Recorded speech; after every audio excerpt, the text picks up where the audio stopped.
اعوذ باللہ من الشیطان اللعین الرجیم بسم اللہ الرحمن الرحیم الحمد للہ الذی ہدانا لہذا وما كنا لنہتدی لولا ان ہدانا اللہ لقد جاءت رسل ربنا بالحق الصلاة والسلام علی النبی الامی العربی القرشی المکی المدنی البطحی الابتحی التحامی الدافع جیشات الاباطیل والدامغ صولات الازالیل مولن الحق بالحق ابی القاسم محمد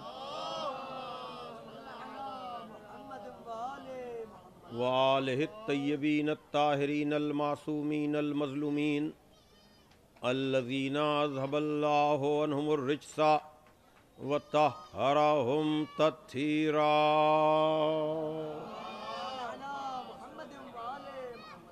ولعنۃ اللہ علی اعدائہم اجمعین من الآن الی یوم الدین اما بعد فقد قال علی علیہ السلام لا یقاس بآل محمد صلی اللہ علیہ وآلہ من هذه الامت احد ہم اساس الدین و عماد الیقین صلوات بھیجے محمد والے بزرگان محترم و دوستان عزیز،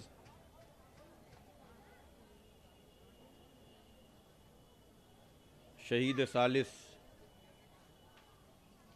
قاضی نور اللہ شوستری علیہ الرحمہ کے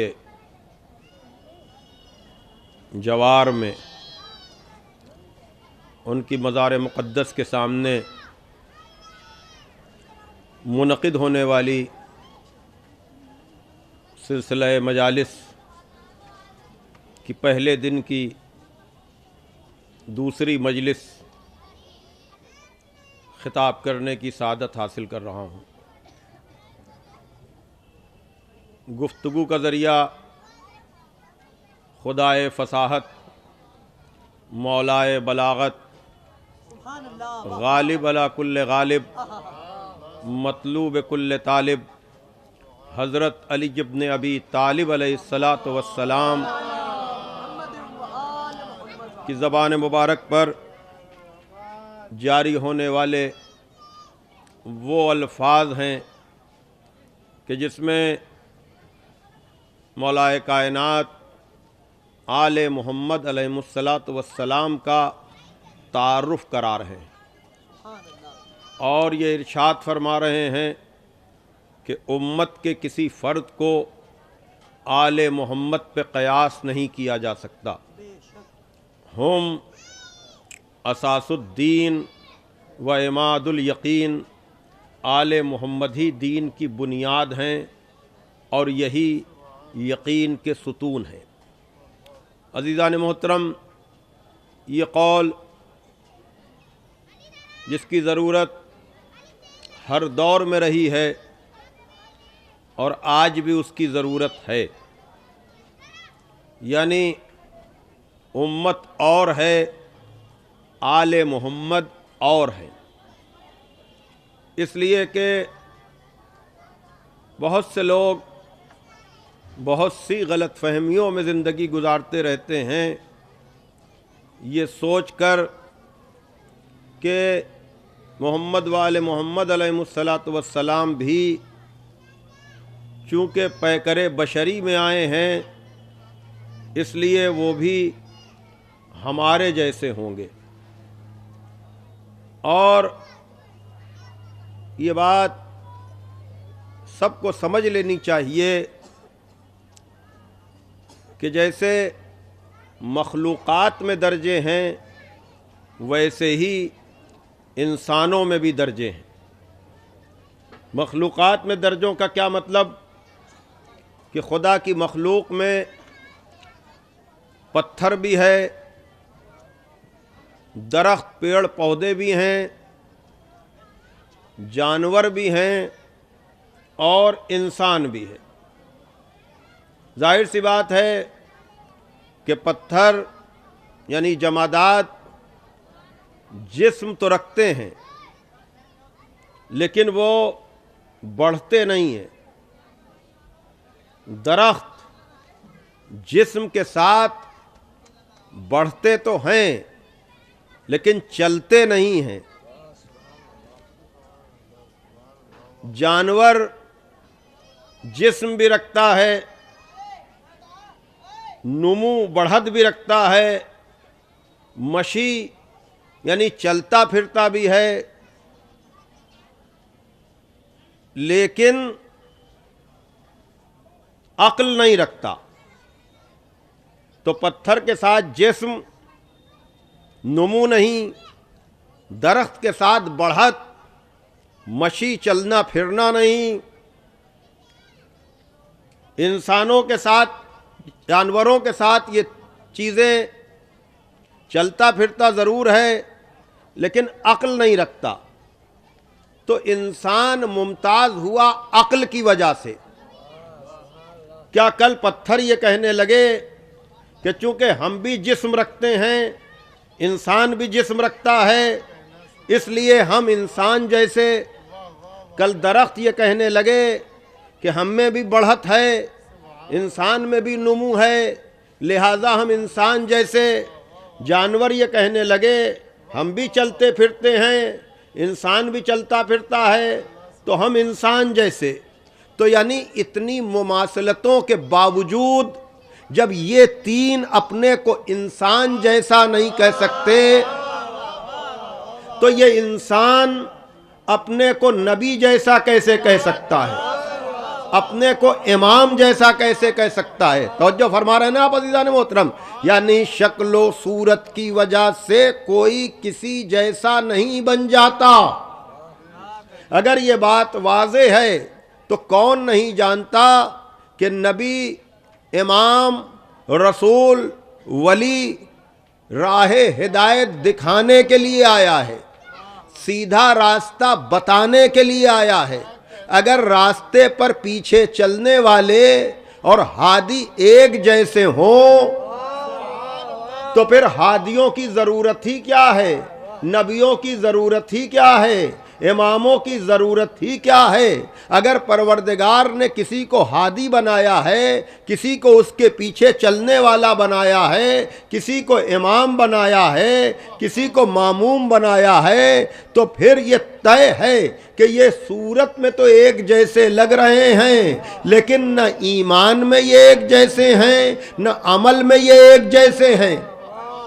صلوات بھیجئے محمد وآل محمد پر.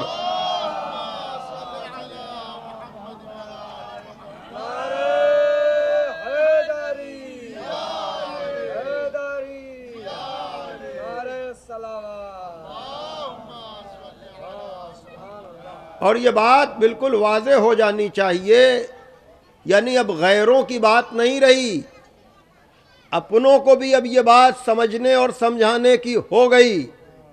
اس لیے کہ اب یہ بات گرم ہے, زیادہ تر لوگوں کو معلوم ہے. دیکھیے, ہم اس بارگاہ میں بیٹھے ہوئے ہیں جہاں ہمیشہ مذہب جعفری کا دفاع ہوا ہے, جہاں بگڑے ہوئے ماحول میں بھی ہم نے مذہب جعفری کا دامن ہاتھ سے نہیں چھوڑا. یہ دور تو بڑا بہتر ہے, یہ دور تو بڑا اچھا ہے کہ آزادی سی آزادی ہے, لیکن آپ جس کے جوار میں بیٹھے ہوئے ہیں اس دور میں اس طرح کی آزادی نہیں تھی, لیکن پھر بھی ان کے علم کا کمال تھا کہ انہوں نے ہمیشہ مذہب جعفری کا دفاع کیا, مذہب اہل بیت کی وکالت کی, مذہب اہل بیت کے سلسلے میں ہمیشہ سینہ سپر رہے. بلکہ جب آپ کے علم کی وجہ سے, آپ کے کمال کی وجہ سے آپ کو اکبر کے دور میں قاضی القضات بنایا گیا, یعنی قاضیوں کا قاضی, سب سے بڑا قاضی بنایا گیا, تو آپ نے یہ کہا کہ بھائی ہم کسی ایک فقہ کی پابندی نہیں کریں گے. یہ بھی نہیں کہا کہ ہم مذہب جعفری کے اعتبار سے قضاوت کریں گے, مذہبی جعفری کے اعتبار سے فتوے دیں گے.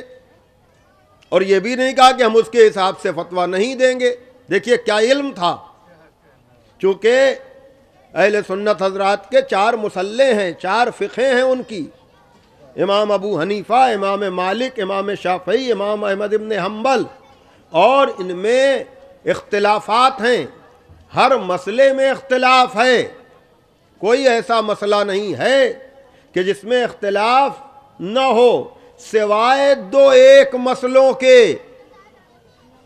ہیں کچھ مسئلے، اور یہ مسئلے بھی ہمارے یہاں کا اس وقت برننگ ٹاپک بنے ہوئے ہیں، یعنی مسئلہ 3 طلاق. 3 طلاق ابھی پھر دوبارہ جو ہے وہ چونکہ پاس نہیں ہو سکا راج سبھا سے بل، اس لیے پھر پاس کیا ہے کیبنٹ نے. کیا مطلب؟ اس لیے کہ یہ تو مسلمانوں کی بنیادی ضرورت بھی ہے. تو ہر مسئلے میں اختلاف ہے. انتہا یہ ہے کہ نماز کے طریقے میں بھی اختلاف ہے. یعنی ہاتھ باندھنے کا ایک مقام نہیں ہے. کوئی سینے پہ ہاتھ باندھتا ہے، کوئی ناف سے اوپر ہاتھ باندھتا ہے، کوئی ناف سے نیچے ہاتھ باندھتا ہے.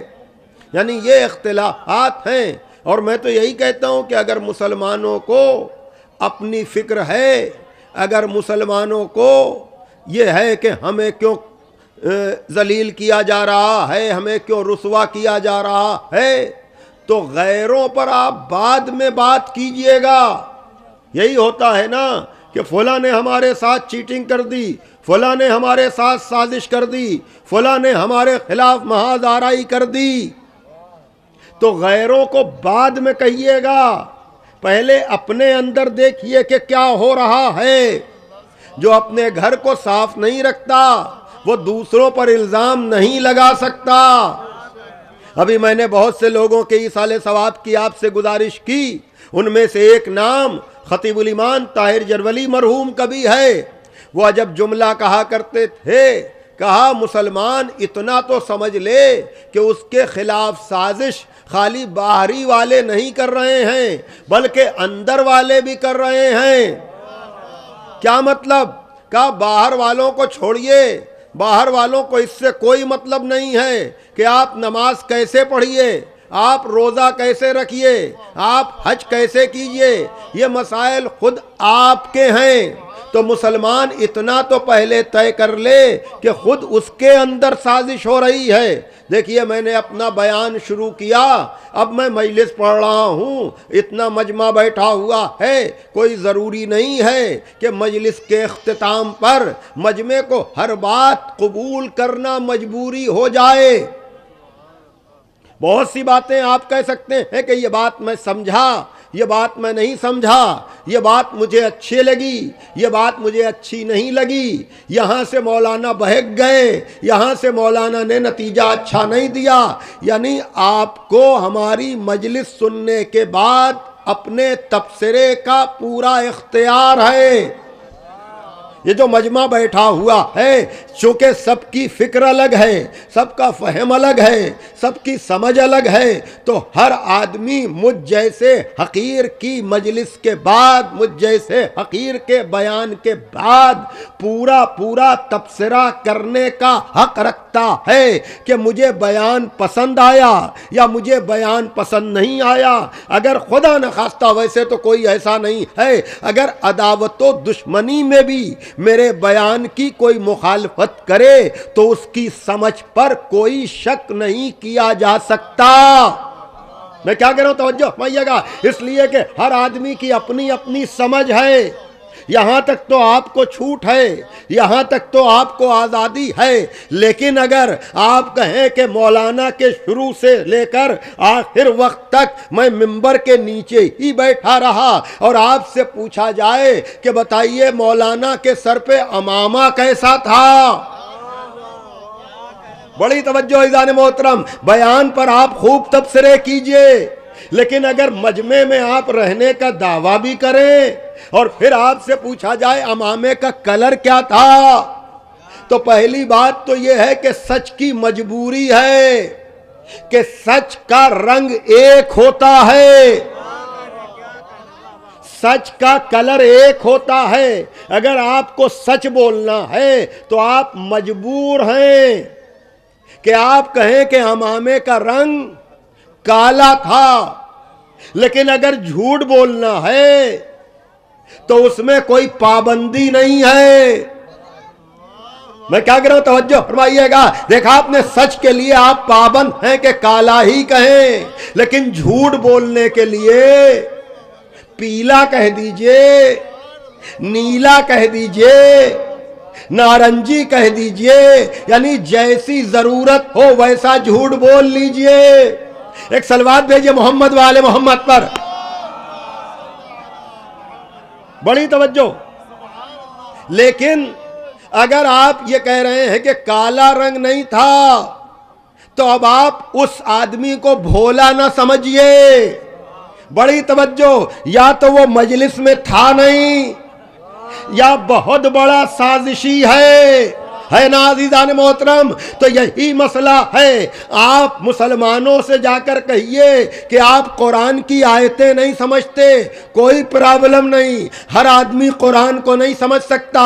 آپ رسول کی حدیثیں نہیں سمجھتے، کوئی بات نہیں، ہر آدمی پیغام رسول نہیں سمجھ سکتا، ہر آدمی قرآن کی گہرائی نہیں سمجھ سکتا، ہر آدمی احادیث کی گہرائی نہیں سمجھ سکتا، ہر آدمی خدا و رسول کے بیان کو دل میں نہیں اتار سکتا۔ یہاں تک آپ جتنی ملاوٹ کیجئے ہر آدمی کو آسانی سے پکڑا نہیں جائے گا۔ لیکن نماز پڑھتے ہوئے تو نبی کو سارے مسلمان 5 وقت دیکھتے تھے۔ اگر وہ طریقہ بھی ایک نہیں ہے، اب تو تسلیم کرو کہ اپنے ہی اندر کوئی سازش کرنے والا ہے جس نے طریقہ نماز تک بدل دیا۔ صلوات دیجئے محمد والے محمد پر۔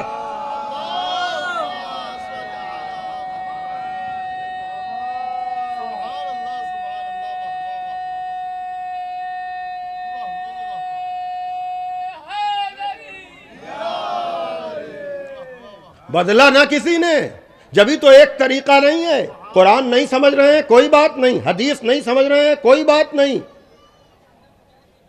آپ 10-12 برس تک نبی کے ساتھ نماز پڑھتے رہے اور آج تک یہ نہ طے ہو پایا کہ طریقہ نماز کیا ہے۔ تو یہ بھولا پنا نہیں ہے، یہ اسلام کے خلاف کوئی گھر کے اندر ہی سازش کر رہا ہے۔ جو طریقہ نماز تک میں ملاوٹ کر دے تو اور مسائل کی گارنٹی کیا ہے؟ تو یہ میں کہہ رہا تھا کہ اختلاف مسلمانوں میں ہر مسئلے میں ہے، لیکن آپ کو پتا ہے نا، ماشاءاللہ سے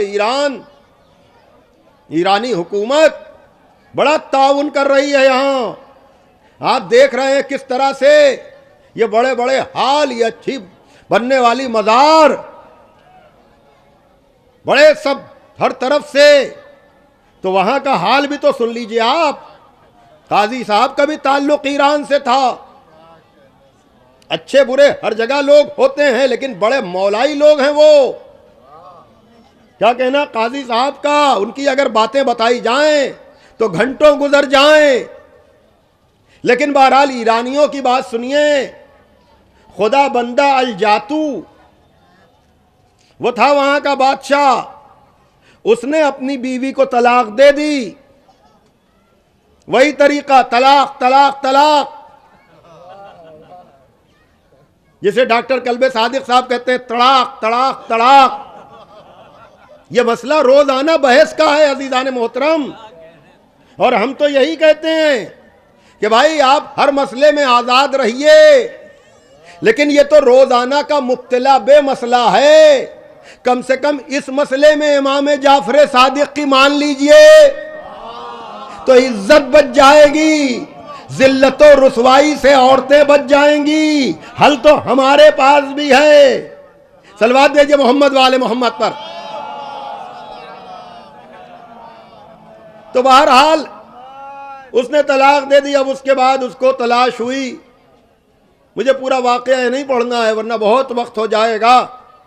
لیکن اتنا اشاروں میں کہہ دوں، کتابوں میں لکھا ہوا، انٹرنیٹ پر بھی آپ کو مل جائے گا کہ اسی مسئلے کی وجہ سے پورا ایران مذہب جعفری والا ہے.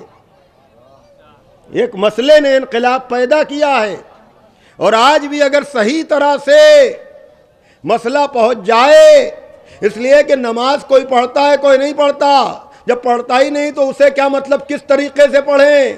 روزہ کوئی رکھتا ہے کوئی نہیں رکھتا، حج کوئی کرتا ہے کوئی نہیں کرتا، لیکن یہ شادی بیاہ نکاح و طلاق یہ تو انسانی فطرت ہے نا. کم سے کم اسی میں آ کر اس در پہ جب آسائی کر لو. بڑی توجہ. بہرحال عزیزان محترم، جب یہ بات پہنچی وہاں تک تو لوگوں نے کہا کہ نہیں، اب طلاق ہونے کے بعد کوئی گنجائش نہیں ہے. جملہ سنیے گا، کوئی گنجائش نہیں ہے. تو خدا بندہ الجاتو نے بڑے دل کو لگتی ہوئی بات کہی، کہنے لگا کہ کوئی ایسا مسئلہ نہیں ہے تم چاروں میں جس میں کوئی اختلاف نہ ہو. یہیں تک آپ کو لانا تھا بس عزیزان محترم. جب یہ کہا کہ نہیں اس میں ہم چاروں فقہ میں، چاروں مسلوں میں طلاق دینے سے پہلے تو تھوڑی بہت بحث ہے، لیکن طلاق اگر دے دی غصے میں صحیح تو پھر اب ریورس نہیں ہے، اب وہی حلالے کی نوبت ہے. یہ مسائل میں ہے بھائی. تو اس نے بڑی بات کہی، کہا کوئی مسئلہ ایسا نہیں ہے کہ جس میں تم میں اختلاف نہ ہو. یہ کون سا مسئلہ ہے کہ جس میں تم میں کوئی اختلاف نہیں ہے؟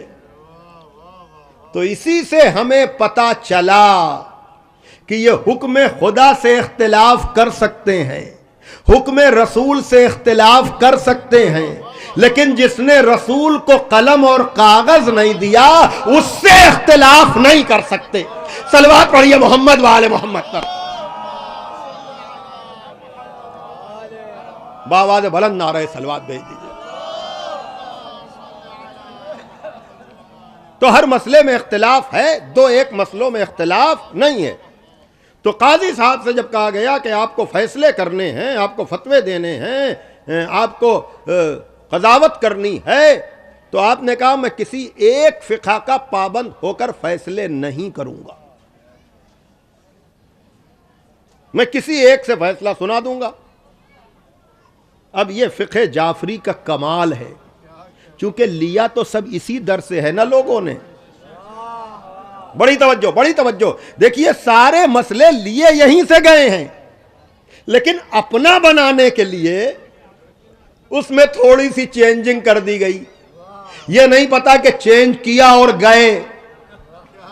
صلوات پڑھ دیں محمد وآل محمد پر. یعنی بڑے بڑے مسائل لیے یہیں سے گئے، لیکن اپنا برانڈ بنانے کے لیے اب ایسے بیتکے پن سے تبدیلی کی کہ پکڑ ضرور جاتے ہیں. تو بہرحال مختصر یہ ہے کہ وہ مذہب جعفری کے اعتبار سے حکم سناتے تھے، اور چونکہ سب یہیں سے لوگوں نے لیا تھا دو ایک مسئلوں کے علاوہ، جب کوئی پوچھتا تھا کہاں سے تو کبھی کہہ دیتے تھے اس فقہ کے اعتبار سے، اس فقہ کے اعتبار سے، اس فقہ کے اعتبار سے.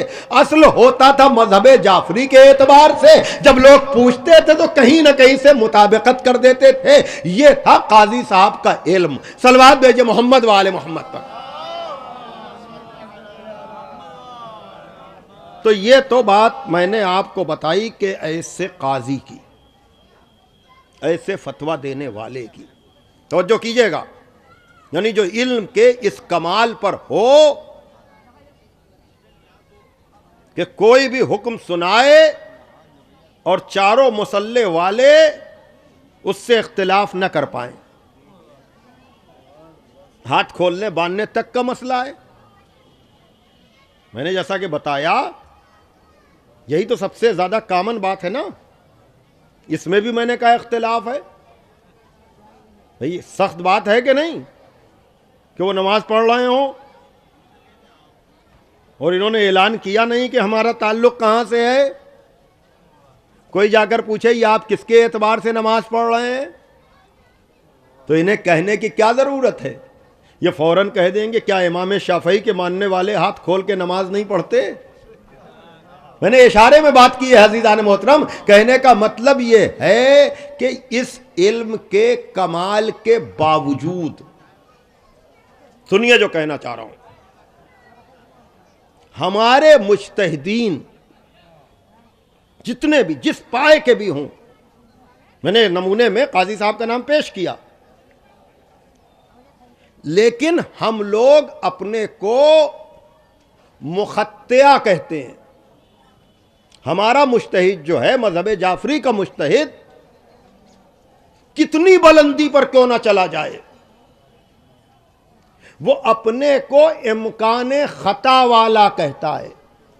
بڑی توجہ، یعنی کتنے ہی علم کے کمال پر پہنچ جائے اس سے خطا کا امکان ہے. اس لیے ہمارے مجتہدین یا ہماری کتابوں میں لکھا ہوا ہے نحنو مخطئہ، یعنی ہم خطا والے ہیں. اس لیے کہ ہم محمد والے محمد 12 معصوم کو معصوم مانتے ہیں، اپنے مجتہد کو معصوم نہیں مانتے.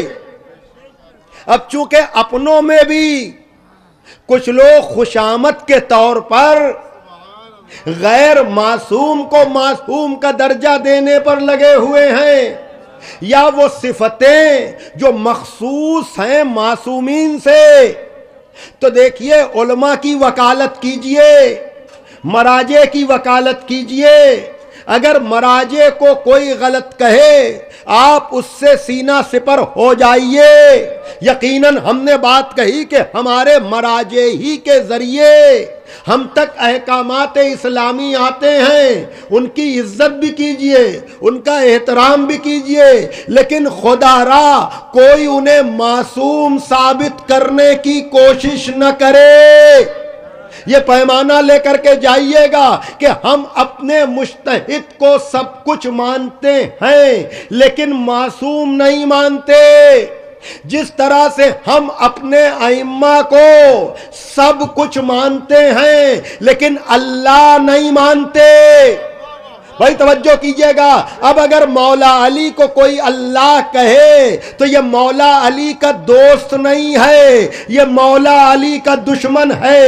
اسی طرح سے مراجع اور مجتہدین کو کوئی معصوم یا بے خطا ثابت کرنے کی کوشش کرے تو وہ مراجع کا دوست نہیں ہے بلکہ وہ مراجع کا دشمن ہے. اس لیے کہ یہاں ہر آدمی کی عزت اسی وقت تک ہوتی ہے جب تک اس کو اس کی حد میں رکھا جائے، ورنہ تعریف نہیں اس کی حجو شروع ہو جاتی ہے. صلوات بھیجئے محمد والے محمد پر.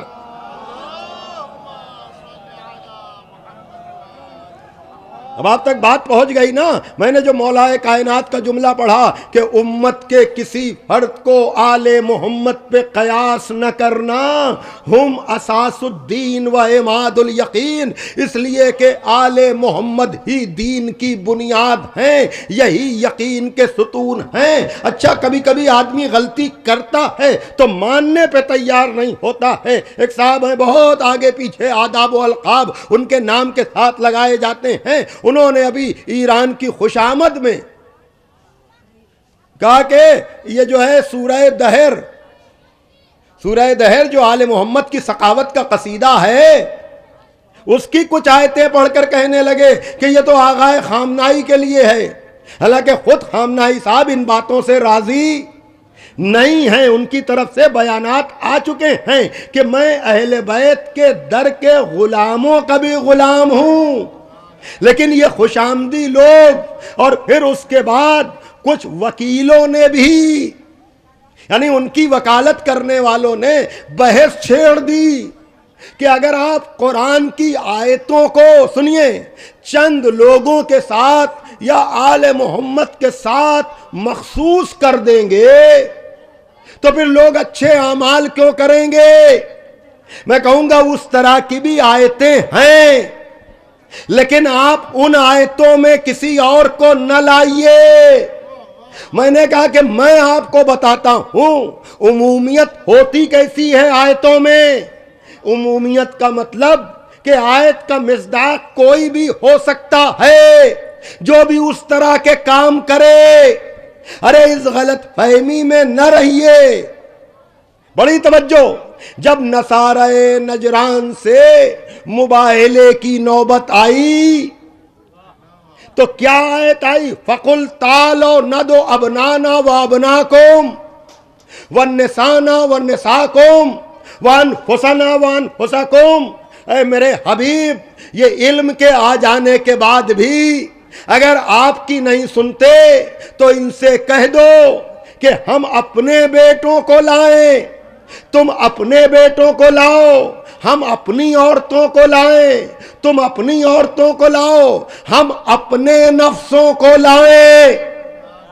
بھائی جو لوگ یہ کہہ رہے ہیں عمومیت، تو اس سے بڑی عمومیت کیا ہوگی؟ بھائی نبی کو کھلی چھوٹ دی جا رہی ہے کہ اپنے بیٹوں کو، میں کیا کہہ رہا ہوں توجہ کیجئے گا. بھائی قرآن کی آیت ہے تو بیٹوں میں جائیے تحقیق کر لیجئے گا. عجیب بات ہے، پوری ذمہ داری سے کہہ رہا ہوں. حکم کیا ہے؟ تم اپنے بیٹوں کو لاؤ، ہم اپنے بیٹوں کو لائیں. بہت سے لوگوں کو پتہ نہیں ہوگا، لیکن تحقیق کیجئے تو جا کر کے اندازہ ہو جائے گا. بہت سے لوگوں کے لیے یہ نئی بات ہوگی، لیکن تحقیق کرنے والوں کے لیے ایک راہ ہے. جا کر پتہ لگائیے کہ جناب ابراہیم کی وفات کب ہوئی. پیغمبر کے صلبی بیٹے ہیں حسن و حسین، تو جناب زہرا کے بیٹے ہیں نا، صلب علی سے ہیں نا.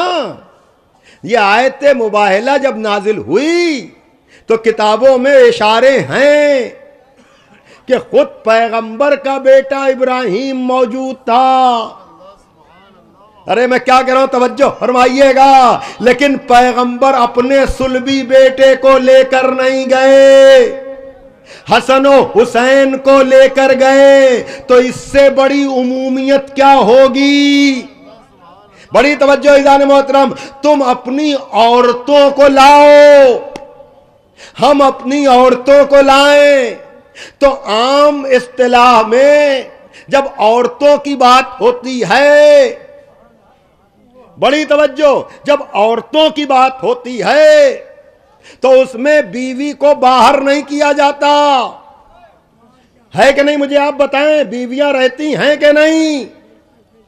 لیکن اب اسے کیا کیا جائے کہ پیغمبر کی 7 یا 9 بیویاں اس وقت موجود. عمومی حکم عورتوں کے لیے کہ اپنے عورتوں کو لے کر جاؤ. آج کی بات نہیں، 1400 برس کے بعد کی. ازواج نبی زندہ، لیکن نبی کو کھلی چھوٹ. یہ نہیں کہا کہ بیٹی کو لے کر جاؤ کہ نبی پابند ہو جاتا. بڑی توجہ، نبی پابند ہو جاتا کا عورتوں کو، لیکن لے کر خالی زہرا کو گئے. نفسوں کو، اپنے جیسوں کو.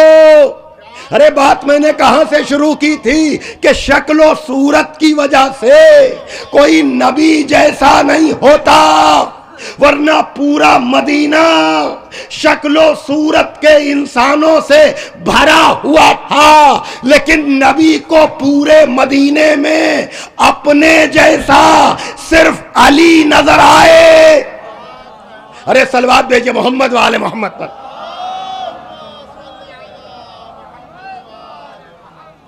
ایک اور صلوات بھیج دیجئے آپ. بھئی بڑی توجہ چاہتا ہوں آپ کی عزیزان محترم. اب یہ جو کہا جاتا ہے کہ ہر آیت میں سب آ سکتے ہیں، یہی ہے نا، سب آ سکتے ہیں، تو بھیا سب کے آنے کا معیار بھی قرآن نے دیا ہے. اس لیے کہ خالی بیٹوں کو لے نہیں جانا، خالی عورتوں کو لے نہیں جانا، خالی نفسوں کو لے نہیں جانا، بلکہ جھوٹوں پر لعنت بھی کرنا ہے. بڑی توجہ عزیزان محترم، جھوٹوں پر لعنت کرنا ہے. تو اب وہی تو جائے گا جس نے خود نہ جھوٹ بولا ہو۔ بھائی آپ نے دیکھا عمومیت کے باوجود سارے بیٹے کیوں نہیں گئے؟ ساری عورتیں کیوں نہیں گئیں؟ سارے شکل و صورت کے ایک جیسے جو تھے وہ کیوں نہیں گئے؟ اس لیے کہ وہاں سچ بولنے والا نہیں چاہیے تھا، وہاں جو جھوٹ نہ بولتا ہو۔ تو سچ بولنے والے سچے تو بہت ملیں گے، لیکن جھوٹ نہ بولنے والے سچے، ارے جب پورے مدینے میں 4 سے زیادہ نہیں نکل پائے۔ صلوات بھیجئے محمد والے محمد پر۔ ایک اور صلوات پڑھ دیں آپ محمد والے محمد۔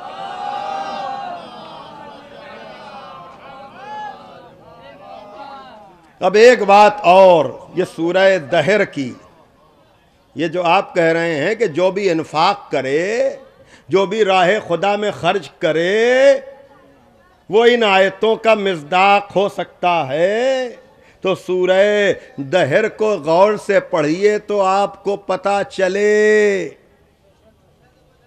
کلیجہ پانی ہو جائے، آدمی سوچ نہ پائے۔ آپ نے کیسے وہاں پر کسی اور کو لا کر کھڑا کر دیا، وہ کوئی بھی ہو، یا آپ کو اتنی عقل نہیں ہے، اتنی سمجھ نہیں ہے کہ سورہ دہر کی آیتیں کس واقعے کے بعد آ رہی ہیں؟ امت اور ہے، آل محمد اور ہیں۔ امت قرآن کی آیتوں کے بعد عمل کرتی ہے، آل محمد عمل کرتے جاتے ہیں، قرآن نازل ہوتا جاتا ہے۔ بھائی آپ اندازہ کر رہے ہیں دونوں کا فرق۔ یہاں جو ہے آیت آئے تو پتا چلے کہ کیا کریں، وہاں عمل کریں تو آیت بتائے کہ یہ ہیں آل محمد۔ دیکھیے وہی میں کہہ رہا ہوں، آل محمد کے مسئلے میں نو کمپرومائز۔ جب ہم نے غیروں سے سمجھوتا نہیں کیا تو اپنوں سے سمجھوتا کیا کریں گے؟ یہ بات لے کر کے جائیے گا کہ کوئی کتنا ہی بڑا بزرگ کیوں نہ ہو جائے، لیکن ہم اس کی عزت کریں گے، احترام کریں گے، لیکن امت اور ہے، آل محمد اور ہیں۔ بڑی توجہ عزیزان محترم، مسئلہ یہ ہے کہ جب یہ بحث ہو رہی تھی، کل ہی کی بات ہے، اور کوئی بہت سے لوگ خوشامد میں جب تعویلیں کر رہے تھے تو میں نے کہا چھوڑیے ساری بحثوں کو، مجھے کوئی ایسا گھرانہ دکھا دیجئے۔ نیت کی بات بعد میں ہوگی، حالانکہ وہاں نیت کی بھی قیمت ہے اور بہت اہمیت ہے۔ چلیے دلوں کی بات تو اللہ جانتا ہے، ظاہری طور پر بھی کوئی تو ایسا گھرانہ ہمیں دکھائے جو اپنے چھوٹے چھوٹے بچوں کے ساتھ، صلوات دیجئے محمد والے محمد پر۔ بھائی کھلا ہوا چیلنج ہے، بھائی بعد میں بحث تو بعد میں ہوگی، ٹیکنیکل گراؤنڈ ہی پر ہم کیوں نہ بات کر لیں۔ ہم کہاں گہرائی میں جائیں گے کہ آیتوں کی عمومیت کیا ہے، آیتوں کی خصوصیت کیا ہے، وہ بڑے بڑے علماء کی بات ہے، یہاں ادنا سے طالب علم ہم تو اتنا کہہ رہے ہیں کہ کوئی ایسا گھرانہ لا کے دکھا دے کہ جو اپنے بچوں کے ساتھ، بھائی توجہ کیجئے گا، 3 دن روزہ رکھے، بڑوں کے ساتھ نہیں، بچوں کے ساتھ 3 دن روزہ رکھے، اور ہر دن وقت افطار اپنے سامنے کی روٹی کبھی یتیموں کو دے دے، کبھی مسکینوں کو دے دے، کبھی اسیروں کو دے دے، اور یہ کام 1 دن نہیں، 3 دن تک۔ بھائی ظاہری طور پر بھی تو کوئی نہ ملے گا، نیت کی منزل پر کون بات کرے گا؟ بیت المال سے خرچ کرنا اور ہے، اپنے سامنے کا کھانا دینا اور۔ صلوات دیجئے محمد والے محمد پر۔ بات بلند آ رہے، صلوات دیجئے۔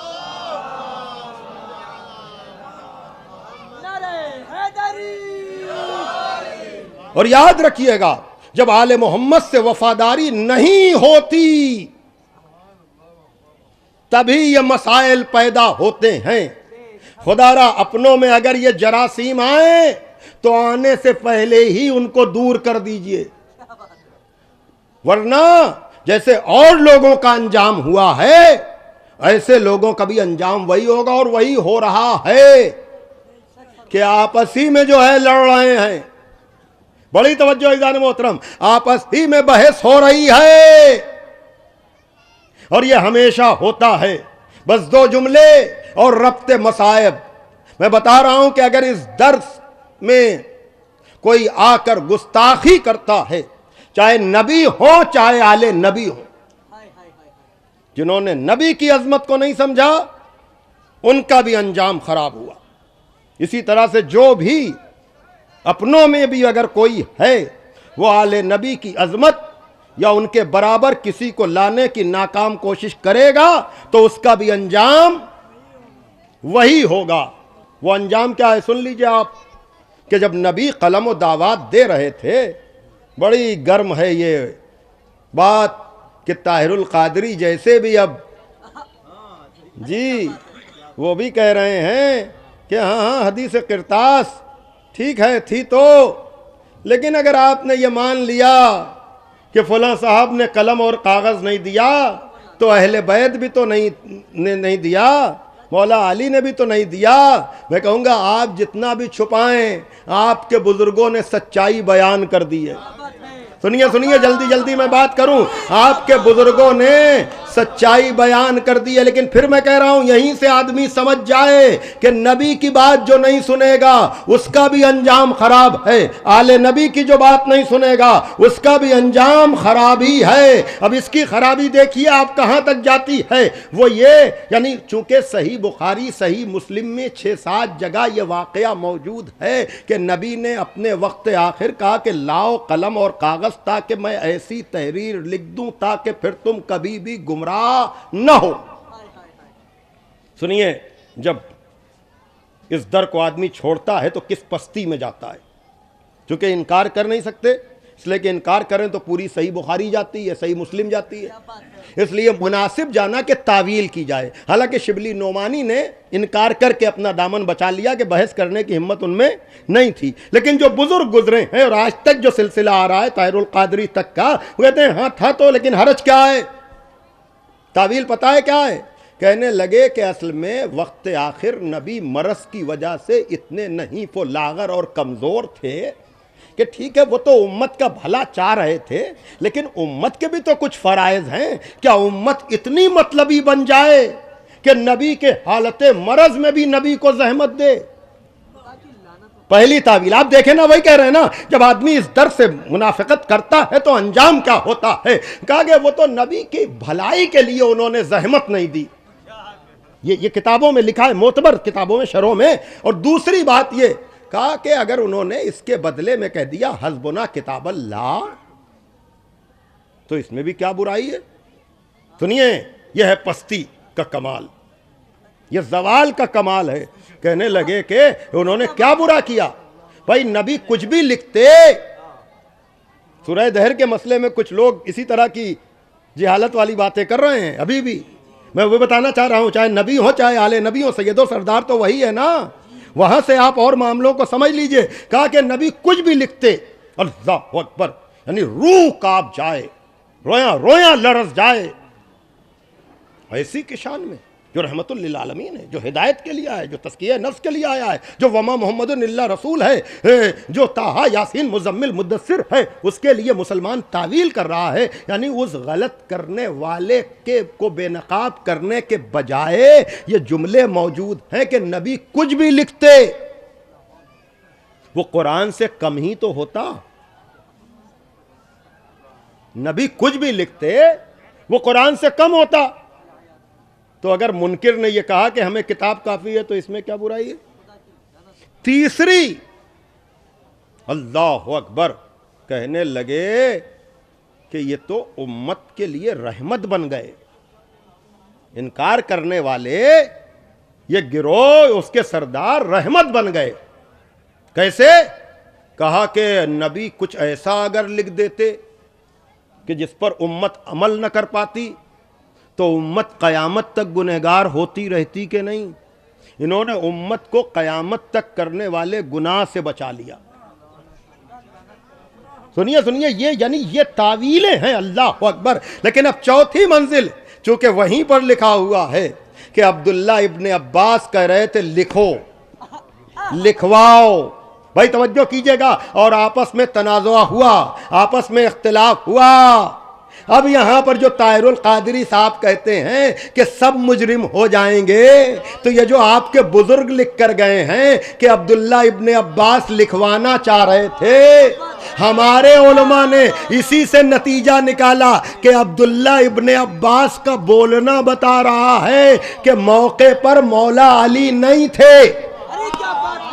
بڑی توجہ، موقع پر مولا علی نہیں تھے، چونکہ اہل بیت کے خانے میں، اہل بیت کے پالے میں، اہل بیت کی طرف تھے عبداللہ ابن عباس. اس کے سردار تھے مولا علی. اگر وہ خود موجود ہوتے تو وہ خود بولتے، لیکن آپ نے عبداللہ ابن عباس اور ان موصوف کا اختلاف لکھ کر کے ثابت کر دیا. پہلی بات تو یہ ہے کہ یہ جو آپ کہہ رہے ہیں کہ سب مجرم ہو جائیں گے، تو سب کیسے مجرم ہوں گے جو لکھنے پر اصرار کر رہے تھے.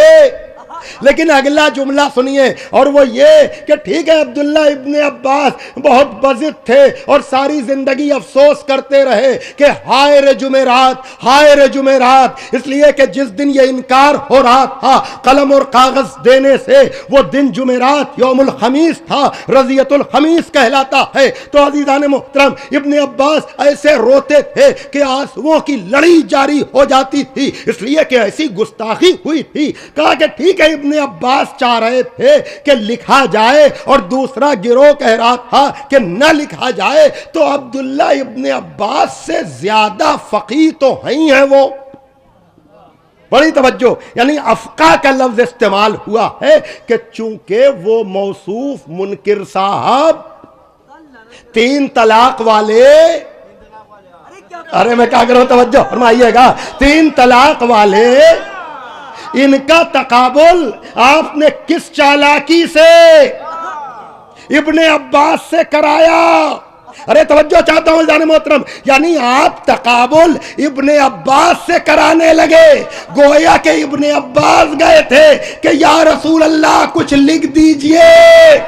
ارے بدبختو، عبداللہ ابن عباس نے نہیں کہا تھا، وہ تو رسول لکھنے کی بات کر رہے تھے. یہ ڈر رہے ہیں رسول سے مقابلہ کرتے ہوئے، اصل میں یہ کہنا چاہ رہے ہیں کہ یہ رسول سے زیادہ سمجھدار تھے.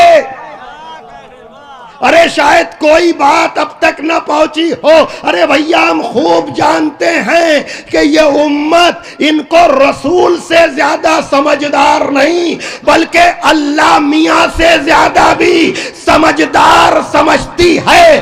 اگر ایسا نہ ہوتا تو جب سپریم کورٹ میں قرآن کی آیتیں طلاق کے متعلق دکھائی جا رہی تھی تو امت قرآن کی مان لیتی، ان کی نہ مانتی. لیکن اب تک ضد کرنا بتا رہا ہے کہ یہ قرآن سے بھی افضل مانتے. صلوات بھیجئے محمد وآل محمد.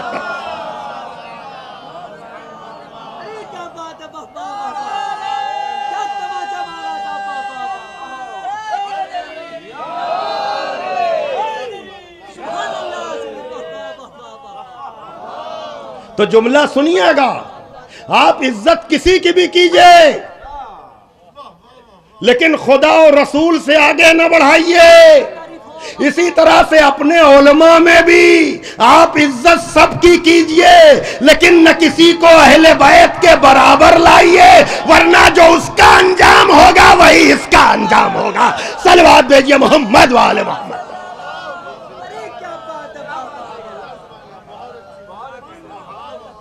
بس عزیزان محترم، امت کے کسی فرد کو آل محمد پہ قیاس نہیں کیا جا سکتا. لا یقاس بآل محمد صلی اللہ علیہ وآلہ من هذه الامت احد. امت کے کسی فرد کو آل محمد پہ قیاس نہیں کیا جا سکتا. ہم اساس الدین و عماد الیقین. آل محمد ہی دین کی بنیاد ہے. کون ہے جو 3 دن روزہ رکھے، یتیموں کو، اسیروں کو مسکینوں کو ایک روٹی کے سوالی کو 5 روٹیاں جا رہی ہیں۔ اور پھر یہ در وہ در ہے جہاں علامہ اقبال نے جناب زہرا کے حضور نذران عقیدت پیش کرتے ہوئے کہا، ہم نوری و ہم آتشی فرما برش، گم رضایش در رضایش شوہرش۔ نوری مخلوق بھی زیر فرمان تھی، ناری مخلوق بھی زیر فرمان تھی، لیکن زہرا کی رضا اپنے شوہر کی رضا میں گم تھی۔ بہر محتاج دلش آنگونا سوخت، با یہودی چادر خدرا فروخت۔ محتاج کے لیے اس کا دل اتنا دکھا کہ اس نے اپنی چادر یہودی کے ہاں بھجوا کر، مولانا سرکار مہدی مرحوم یہ مصائب پڑھا کرتے تھے کہ جب نبی کے پاس بھوکا آیا ہے، یتیم آیا ہے، تو نبی نے بیٹی کے گھر بھیجا ہے، اور بیٹی کے گھر میں بھی فاقے ہیں، لیکن بیٹی اپنی چادر رہن رکھ کر، جزاکم ربکم، ہاں آزادارو مسلسل مجالس ہیں، بیٹی اپنی چادر رہن رکھ کر، خدا آپ کو جزائے خیر دے، یتیموں کا خیال رکھا کیجئے، بیواؤں کا خیال رکھا کیجئے، بے سہارا لوگوں کو اپنے رزق میں شریک کیا کیجئے، یہی آل محمد کا بتایا ہوا طریقہ ہے۔ ہاں عزادارو یاد رکھیے گا، کھانا کھلانا، اطعام مومنین، لوگوں کو کھانا کھلانا بہت ثواب کا کام ہے، لیکن یہ ثواب آپ وہیں تک تو لے سکتے ہیں جہاں آپ کا اپنا پیٹ بھرا رہے، اپنے بچوں کا پیٹ بھرا رہے۔ کوئی گھرانہ ہمیں آل محمد کے علاوہ ایسا نظر نہیں آتا جو اپنے بچوں کو بھوکا رکھ کر دوسروں کا پیٹ پالے۔ تو خدا را دل دکھتا ہے جب ان کے برابر کوئی کسی کو کہتا ہے، کون پہنچے گا ان کے برابر، کون جائے گا وہاں تک۔ ان چیزوں کا سننا آسان ہے، لکھنا آسان ہے، پڑھنا آسان ہے، اور یہاں تو والدین نے زور بھی نہیں دیا، یعنی جناب زہرا نے اور مولا علی نے حسنین سے کہا نہیں کہ اپنے سامنے کی روٹی دے دو، نہیں، یہ بچوں کا جذبہ سخاوت تھا کہ والدین کی روٹی راہ خدا میں جائے اور ہمارے سامنے روٹی رکھی رہے۔ ارے ہم تو کنیز کی عظمت کو بھی سلام کرتے ہیں، ہم متعصب نہیں ہیں، اس لیے کہ وہ 3 دن شریک رہی ہے اس عمل میں، اس لیے اس کے لیے یہ آیتیں آئی ہیں۔ تو عزیزو جناب زہرا نے اپنی چادر گروی رکھ کر، اپنی چادر رہن رکھ کر غذا منگوائی ہے، اپنے ہاتھ سے چکی میں دانہ پیسا ہے، اور پیسنے کے بعد اللہ اکبر، جناب زہرا نے اپنے ہاتھوں سے روٹی تیار کی، اس یتیم کو بہت احترام کے ساتھ روٹیاں کھلائیں، کھانا کھلایا۔ عزادارو جب وہ یتیم جانے لگا نا، خدا آپ کے اور ہمارے دل میں ایسا درد بھر دے کہ ہم کسی محتاج کو دیکھ نہ پائیں اور اپنے رزق میں اس کو شریک کر لیں۔ عزادارو ایک مرتبہ جناب زہرا نے اس کے دامن میں روٹیاں باندھی تو یتیم تڑپ گیا، کہنے لگا، شہزادی آپ کے بچے بھی تو بھوکے ہیں، آپ کے بچے بھی تو بھوکے ہیں۔ عزادارو عجب جملہ، عجب جملہ۔ شہزادی نے کہا، ان کے سروں پر ان کے باپ کا سایہ موجود ہے۔ عزادارو آپ نے دیکھا تو جو گھرانہ غیروں کے بچوں کا اتنا خیال کرتا ہو، اگر وہ گھرانہ کربلا کے میدان میں 3 دن کا بھوکا پیاسا، اگر اس حسین کو اپنے علی اصغر کے لیے پانی مانگنا پڑ جائے تو یاد رکھیے گا یہ سوال آب نہ تھا، یہ حجت کو تمام کر رہے تھے۔ لیکن عزادارو زہرا بھی تو وہ منظر دیکھ رہی تھی کہ میں نے تو اس طرح سے یتیموں کا پیٹ بھرا، میں نے تو اس طرح سے محتاجوں کا پیٹ بھرا، لیکن ہائے آج میرے حسین کا بیٹا اصغر اور میرا حسین، اس علی اصغر کے لیے میں نے خود تو نہیں پڑھا لیکن بڑے بزرگوں اور ذاکروں سے سنا ہے کہ جب بھی نشانہ لیا جاتا تھا، کوئی سامنے آ جاتا تھا، ہرملہ کا ہاتھ کانپتا تھا، تیر گرتا تھا، جب کسی نے آگے بڑھ کر پوچھا اے ہرملا تو تو عرب کا بہت بڑا تیر انداز ہے، یہ آج تجھے کیا ہو گیا ہے؟ اس نے کہا جب بھی میں نشانہ لیتا ہوں کبھی رسول خدا، کبھی علی مرتضیٰ، کبھی کوئی نقاب پوش بی بی آ کر کہتی ہے اس بچے کی خطا کیا ہے؟ ایک مرتبہ کمان کڑکی، تیر چلا، علی اصغر کا گلا، علی اصغر کا گلا، حسین کا بازو، فانقلب الصبی علی یدی الامام، بچہ باپ کے ہاتھوں میں پلٹ گیا۔ اب حسین لاشا لے کر کے چلے تو انا للہ و انا الیہ راجعون، رضن بقضائہ و تسلیما لامرہ، آگے آئے پیچھے گئے، کون مقابلہ کرے گا؟ آپ عمل تو کرتے ہیں عاشور کے دن، لیکن آپ کے ہاتھوں پہ کوئی لاشا نہیں ہوتا۔